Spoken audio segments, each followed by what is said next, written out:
अस्सलाम वालेकुम and welcome to the trending word channel.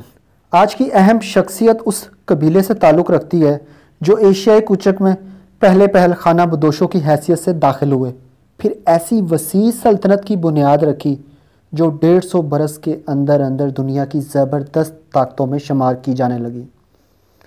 300 बरस भी नहीं गुजर पाए थे ये सल्तनत अपनी वसअत और ताकत के लिहाज से दुनिया की सबसे ज़्यादा अजीम शान सल्तनत बन गई।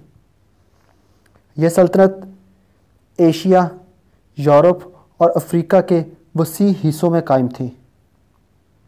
मुसलमानों की यह अजीम सल्तनत जो यूरोपियन ताकत का मरकज़ी हिस्सा थी, हंगरी और ऑस्ट्रिया में वियना की दीवारों तक इनकी अफवाज पहुंच चुकी थी और इनकी हैबत और दहशत पूरे यूरोप पर छा गई थी। 7वीं सदी हिजरी बामुताबिक 13वीं सदी ईस्वी की इब्तिदा में ख्वारिज़म की ताकत अपने अरूज पर थी। वो ईरान और खरासान, शाम और इराक़ में बेशतर मकबूज़ात पर काबिज़ हो चुके थे और एशिया की तमाम इस्लामी सल्तनतों को फ़तह कर लेना चाहते थे। लेकिन ऐन उस वक्त जब वो इस मंसूबे की तकमील के लिए तैयार हो रहे थे, चंगेज़ खानी तूफ़ान अपनी तमाम तर हौलनाकियों के साथ उठा और सल्तनत ख्वारिज़म को पाश पाश कर डाला। इस सल्तनत की तबाही के बाद तुर्की कबाइल जनूब की तरफ भाग उठे। उनमें से बाज़ ईरान और शाम में पहुँचे और वहाँ 7वीं और 8वीं सदी हिजरी में बहुत कुछ इक़्तिदार हासिल किया और तुर्कमानी मशहूर हुए, और बाज़ जनूब की तरफ बढ़े और मिस्र की फ़ौज से मारका राह हुए।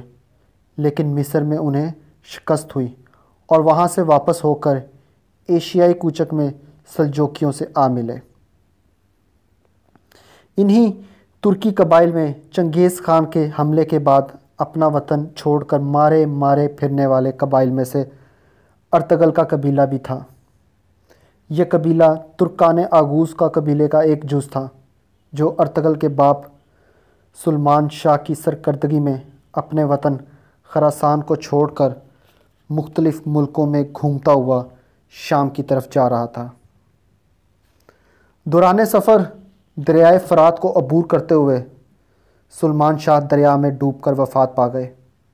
कबीले का बेशतर हिस्सा उसी वक्त मुंतशर हो गया, लेकिन जो लोग रह गए वो अर्तगल और इसके भाई दुंदार के साथ एशियाई कूचक की तरफ रवाना हुए और सुल्तान अलाउद्दीन सल्जूकी की सल्तनत में दाखिल हो गए।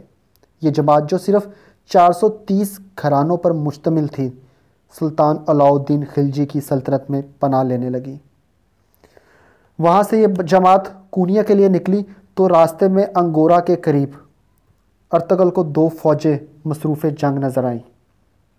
वो किसी फ़रीक से वाकिफ़ ना था, लेकिन ये देखकर कि इनमें से एक तादाद के लिहाज से कमज़ोर और दूसरी ताकतवर है, अपने सवारों के मुख्तसर दस्ते के साथ, जिनकी कुल तादाद 440 थी, कमज़ोर फ़रीक की हमायत के लिए बढ़ा और इस जांबाज़ी से हमलावर हुआ कि दुश्मन को मैदान छोड़कर भाग जाना पड़ा।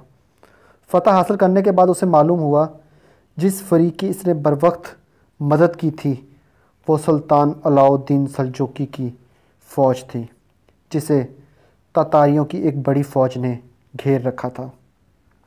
अर्तगल की ज़िंदगी का ये एक ऐसा वाक़या था और एक ऐसा कारनामा था जिसके सिले में सुल्तान अलाउद्दीन ने उसे सऊद का ज़रखेज़ इलाका जो दरियाए सकारिया के बाईं जानिब बाज़नतीनी सरहद के करीब वाक़या था, बतौर जागीर अता किया और सऊद का शहर भी अर्तगल को दे दिया। इस इलाके में अर्तगल और इसके साथियों ने जो खरासान और आर्मीनिया से आए थे रिहाइश इख्तियार की।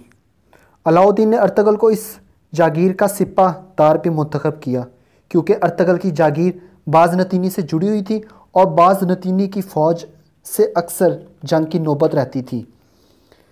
अर्तगल ने थोड़े ही दिनों में अपनी शुजात का सिक्का बैठा दिया और इसकी फतूहात का ये असर हुआ कि बहुत से तुर्की कबाइल जो एशियाई कूचक में आबाद थे इसके साथ शामिल होते गए और इसका जंग में साथ देने लगे। इस तरह इसकी कुव्वत रोज़ बरोज़ बढ़ती गई और इसका इक़्तिदार आस पास के इलाकों में मुस्तहकम होने लगा। सुल्तान अलाउद्दीन के लिए एक जागीरदार का اس طرح قوت اور اقتدار حاصل کر لینا باعث تشویش ہوتا، لیکن سرحد پر جنگ کا سلسلہ عموماً جاری رہتا تھا اور تاتاری حملوں کا خطرہ کبھی ختم نہیں ہوتا تھا۔ ایسی حالت میں ارطغرل جیسے دلیر اور بہادر سردار سے علاؤ الدین کو بجائے تشویش کے کافی حد تک اطمینان تھا۔ اس نے ارطغرل کو مزید انعامات عطا کیے۔ ایک جنگ میں ارطغرل نے علاؤ الدین کی نائب کی حیثیت سے تاتاریوں اور بازنطینیوں کی ایک متحد فوج کو شکست فاش دی تو سلطان نے اس کے صلے میں اس کو شہر بھی جاگیر میں دے دیا اور پوری جاگیر کا نام سلطانونی یعنی صدر سلطانی رکھا گیا۔ نیز ارطغرل کو اپنے مقدمات الجیش کا سپہ سالار بھی مقرر کیا۔ اس وسیع علاقے میں بکثرت چراگاہوں اور زرخیز زمینوں کے علاوہ بہت سے قلعے بھی تھے، لیکن سلطانونی یعنی صدر سلطانی کے بہت سے قلعوں پر خودسر اور ضدی امیروں کا قبضہ تھا، اور اس جاگیر پر اپنا مقام قائم کرنے کے لیے ارطغرل اور اس کے بعد اس کے بیٹے عثمان کو مدتوں جنگ کرنی پڑی۔ ہلال سلطان علاؤ الدین کا علم کا نشان تھا۔ ارطغرل نے بھی اس کے نائب کی حیثیت سے اسی نشان کو اختیار کیا جو آج تک ترکوں کی عظمت کا قومی نشان ہے۔